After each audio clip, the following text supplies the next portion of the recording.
ரிஷப லக்னத்துல ஜனனிச்சிருக்கிறீங்க. ரிஷபத்தில் ஜனனித்த ஜாதகருக்கு அவயோக கிரகமா குரு வர. அப்ப குருதசை எப்ப யோகம் செய்யும் ரிஷப லக்னத்துல பிறந்தவருக்கு?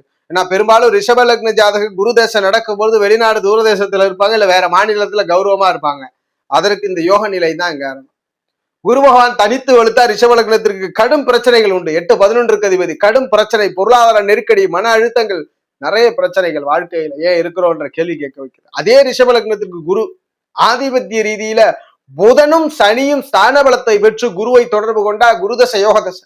குருதசையில் பெரும் வெற்றிகள், பெரும் யோகங்கள், தூரதேச பயணங்கள், வெளிநாடு ஆதாயங்கள், கௌரவ பெயர் புகழ்கள், எங்க இருந்தாலும் அங்க கௌரவத்தோட உயர் மதிப்பு கிடைக்குது. அப்ப ரிஷப லக்னத்தில் பிறந்த ஒரு ஜாதகருக்கு குருவை விட சனி புதன் வலுத்து குருவோடு இணைவோ பார்வையோ பெற்றிருக்குமாயின் இந்த ஜாதகர்களுக்கு குருதசை யோகம்.